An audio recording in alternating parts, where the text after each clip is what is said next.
नमस्ते। कभी ये सोचा है कि दुनिया की दूसरी सबसे बड़ी आबादी वाला देश हमारा भारत ओलंपिक में इतने कम मेडल क्यों जीत पाता है? ये एक बहुत बड़ा सवाल है ना? आज हम इसी पहेली को सुलझाने की कोशिश करेंगे।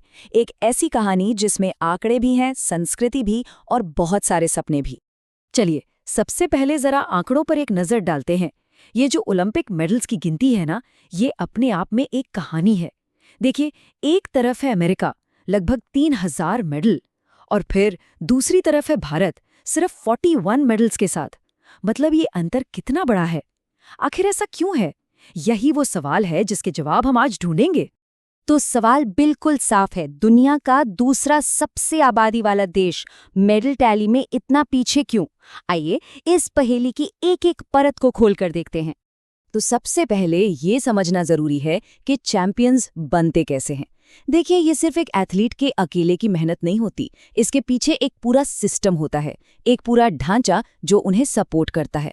तो चलिए इसी मेडल के गणित को समझने की कोशिश करते हैं।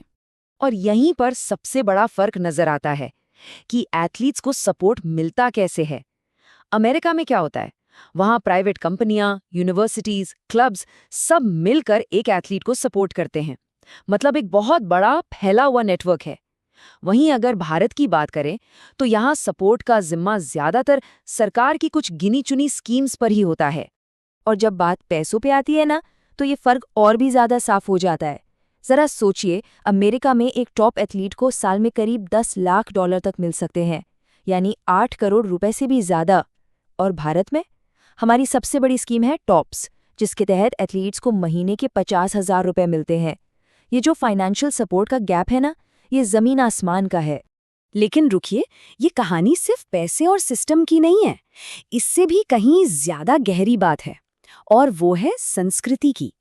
हमारा समाज स्पोर्ट्स को देखता कैसे है, ये बहुत बहुत मायने रखता है। चलिए अब इस कल्चरल साइड को भी समझते हैं। ये एक लाइन एक तरह से पूरी कहानी कह देती है। अमेरिका में स्पोर्ट्स सिर्फ एक खेल नहीं है, वो एक पूरी की पूरी इंडस्ट्री है। वहाँ बड़े बड़े स्पॉन्सर्स हैं, मीडिया है, बड़ी बड़ी कंपनियां पैसा लगाती हैं। ये एक प्रॉपर करियर ऑप्शन है। जबकि हमारे यहाँ ट्रेडिशनली पढ़ाई लिखाई और दूसरी नौकरियों को ही ज्यादा तवज्जो दी जाती रही है।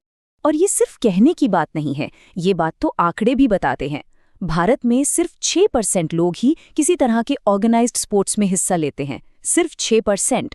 इसका सीधा मतलब ये है कि टैलेंट का एक बहुत बड़ा समंदर है जो शायद कभी खोजा ही नहीं जाता। क्यों? क्योंकि हमारे यहाँ स्पोर्ट्स को अक्सर एक हॉबी की तरह देखा जाता है, एक सीरियस करियर की तरह नहीं। लेकिन अब धीरे धीरे ये तस्वीर बदल रही है। भारत अब सिर्फ चुनौतियों की बात नहीं कर रहा, बल्कि समाधान की तरफ देख रहा है। तो चलिए अब देखते हैं कि इंडिया का नया गेम प्लान आखिर है क्या, और ये हमारी स्पोर्ट्स के भविष्य को कैसे एक नई शक्ल दे रहा है। तो इंडिया की जो नई स्ट्रैटेजी है ना, वो दो तरफा है। एक तरफ है टॉप स्कीम, जो हमारे आज के टॉप एथलीट्स को वर्ल्ड क्लास ट्रेनिंग और सुविधाएं दे रही है। और दूसरी तरफ है खेलो इंडिया। ये जमीनी स्तर पर काम कर रहा है, मतलब नए टैलेंट को ढूंढना और भविष्य के लिए एक मजबूत इंफ्रास्ट्रक्चर तैयार करना। और हाँ, ये सिर्फ कागज पर बनी योजनाएं नहीं है। खेलो इंडिया के तहत 3,141 करोड़ रुपए से भी ज्यादा का इन्वेस्टमेंट किया गया है। ये आंकड़ा अपने आप में बताता है कि भारत इस नए गेम प्लान को लेकर कितना सीरियस है। और इस सब का नतीजा वो अब दिखने भी लगा है। हम 2036 के ओलंपिक्स को होस्ट करने का सपना देख रहे हैं। एशियन गेम्स में हमने रिकॉर्ड 107 मेडल जीते। लोगों में, मीडिया में स्पोर्ट्स को लेकर एक नया जोश दिख रहा है। ये सब एक नई शुरुआत के संकेत हैं। अच्छा, मेडल जीतना जरूरी है, बिल्कुल जरूरी है। लेकिन क्या ओलंपिक का मतलब सिर्फ मेडल गिनना है? नहीं, इसका मतलब इससे कहीं ज्यादा बड़ा है। तो चलिए अब आखिर में खेल की असली भावना को समझते हैं। देखिए, ओलंपिक्स एक ऐसा प्लेटफॉर्म है जहां दुनिया भर से अलग अलग कल्चर, अलग अलग सोच के लोग एक साथ आते हैं।